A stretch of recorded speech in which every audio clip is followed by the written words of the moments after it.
Il y a un rêve comme ça d'une ampleur théâtrale qui est complètement contradictoire avec le minimalisme et la concentration que ça demande pour que les choses se déploient. Et j'ai jamais trouvé la résolution de ça. En même temps, cette envie de péplum et d'être dans quelque chose qui se donne que quand on en fait le moins possible. C'est une énigme.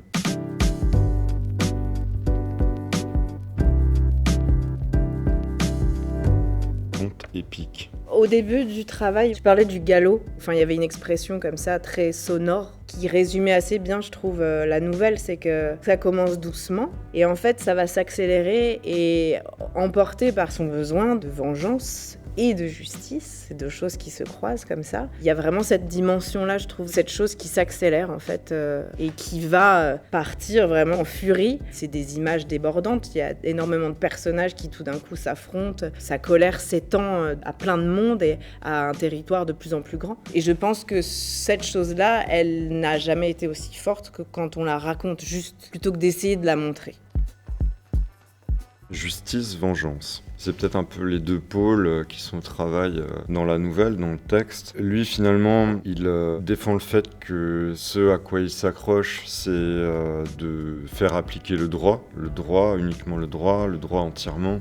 Et donc, ça pourrait se rapprocher finalement à une quête de justice, une quête de raison. Et en même temps, malgré ce discours, il est tout le temps rattrapé, je crois, par un mouvement plus profond, une pulsion qui est plus forte, même plus forte que la vie, puisqu'il accepte d'y laisser la sienne, et je pense que c'est la vengeance. Je crois que c'est assez amusant parce qu'on est quand même au siècle de la raison, et il nous montre que finalement, sous la raison, il y a toujours quelque chose de plus obscur et de plus fort qui est tapis et qui est toujours prêt à nous déborder.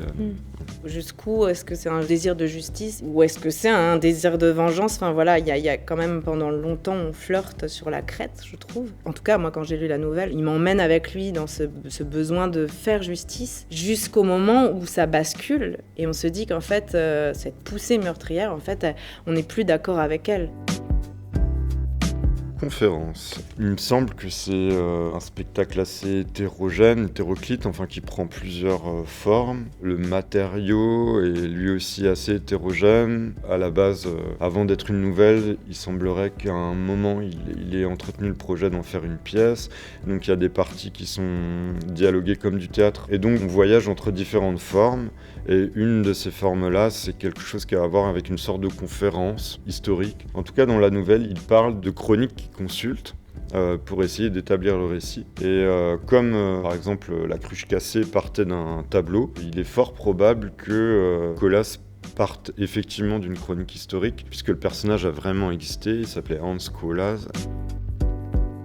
Des cartons. C'est une surprise. Non, c'est une des premières choses qu'on voit quand on arrive dans la salle. Mais moi, ce que je trouve troublant, c'est qu'on n'est pas sûr que ce soit des cartons. Mais la matière carton, c'est un peu une obsession de Claire Schirk, la scénographe. Elle est partie d'un théâtre pauvre, mais aussi de la conférence dont on parlait tout à l'heure. C'est-à-dire dans quoi sont les archives dans lesquelles le conférencier va fouiller, l'historien. Les cartons, ça permettait aussi de cacher des choses et qu'elles apparaissent au fur et à mesure. Je crois que c'est un vocabulaire qui est tout de même assez ouvert, parce que c'est en même temps quelque chose de très léger, mais qui est aussi massif, enfin qui raconte aussi peut-être un peu le pouvoir contre lequel il bute, peut-être un peu le château. On part d'un objet prosaïque qui est investi d'une forme de poésie, peut-être, enfin en tout cas de croyance.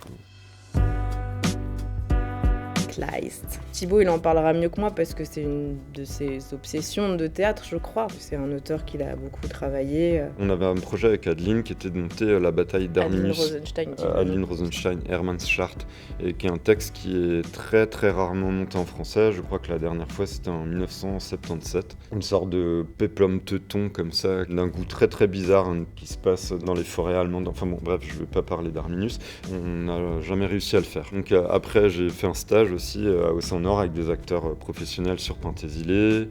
Donc effectivement, c'est un auteur sur lequel j'ai déjà travaillé à plusieurs reprises. Même dans Pintésilée, il y a quand même quelque chose où l'action principale, de toute manière, c'est de parler, quoi. Enfin, l'action, c'est le verbe, quoi. Il n'y a rien d'autre. C'est presque un peu du Coltès avant l'heure, où finalement, on voit bien qu'il met un enjeu pour les rassembler, mais que son problème principal, c'est d'écrire en parlant, quoi. Ou même peut-être de penser parce qu'il écrit. Enfin voilà, il y a un rêve comme ça d'une ampleur théâtrale qui est complètement contradictoire avec le minimalisme et la concentration que ça demande pour que les choses se déploient. Et j'ai jamais trouvé la résolution de ça. D'avoir en même temps cette envie de péplum et d'être dans quelque chose qui se donne que quand on en fait le moins possible. C'est une énigme. Peut-être que c'est deux mouvements chez lui qui se rencontrent jamais, je sais pas.